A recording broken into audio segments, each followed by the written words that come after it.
Right, so I thought I'd do this little video as we've been showing you us fitting the tow bar to our Rover 45. One of the other upgrades we're doing is to upgrade our trailer. I'm going to be putting a jockey wheel on it so that we don't have to keep putting a prop up or standing it on a ladder. And the main reason for us adding a jockey wheel is so that we don't have to, if I come around here, we constantly have to have the trailer propped up on something like a ladder or down on the ground where it often damages the lead or is scraping on the driveway. What we did, we bought just a basic kit online, and that consisted of the wheel and the bracket. It didn't come with any bolts actually to bolt it to the A-frame of the trailer, so we've gone out and got ourselves some bolts to do that, and in some ways we'd rather do that because we can choose the bolts. So I just want to give you a little distance shot of our trailer as it stands.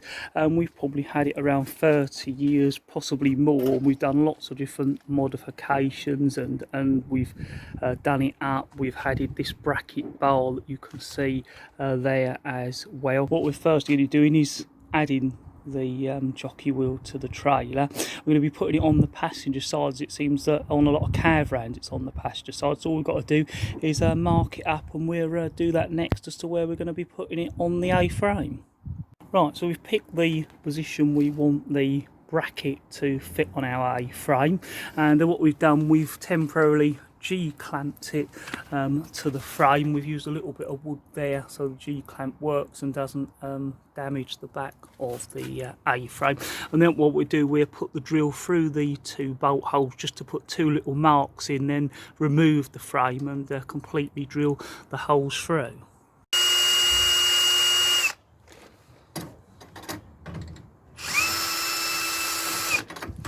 Right, so we've marked now the holes. Hopefully when we move the frame away we'll have 2 marks there so we can drill the hole right the way through.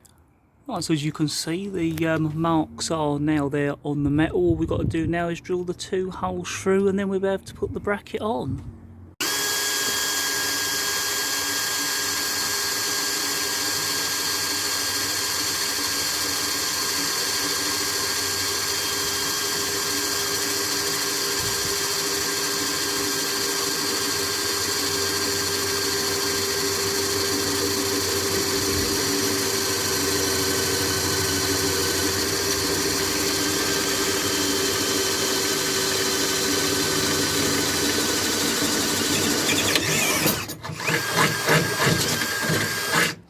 So that's the first hole drilled. Just to let you know, we decided to use a 10mm bolt.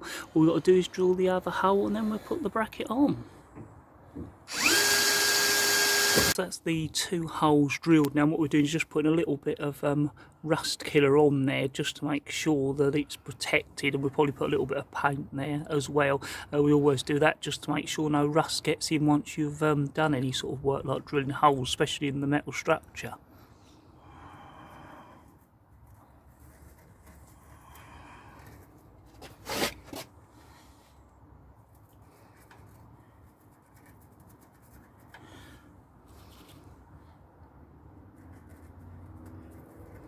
What we are pleased is when we drilled the holes, there is no sign of rust on this frame, so we certainly don't want to let it set in now. And we find that rust stuff, you don't always have to have rusty metal to use it. If you put it on, it does seem to stop rust forming.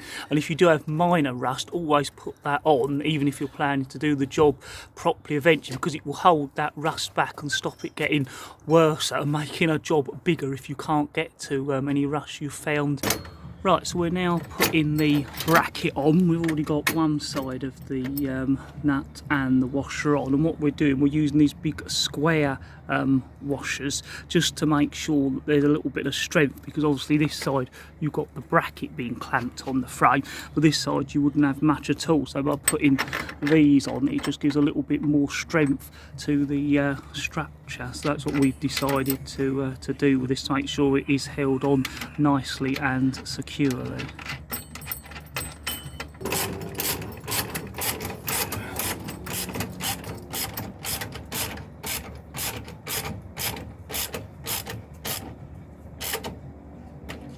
Right, so that's the bolts done up. We've also used, as you can see, nylon nuts just to make sure they can't easily come too loose.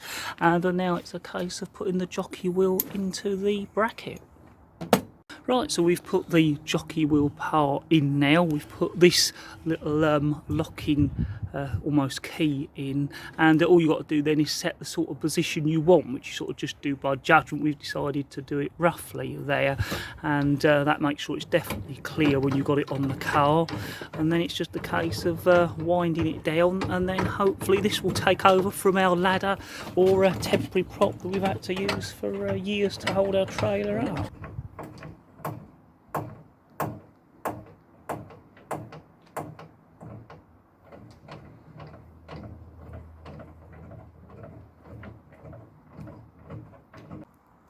And that is the jockey wheel fitted. It's holding the trailer up nicely. What we have to do now though, of course, is put a little block under the wheel and a block there just to stop it rolling forward. But yeah, it's holding the trailer up nice and level. That's going to stop it filling up with water, as it often leant forward and water seemed to collect.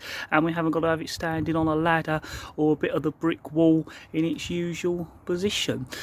Nice simple jockey wheel. Probably, as you know, when you're towing, you'll just undo this, pull it right up, and then wind the wheel up so it goes into those slots. So it's, yeah, a very nice, neat solution, and will do the job well for us. Only a very short video, but hopefully gives you an idea on fitting a jockey wheel to a little trailer.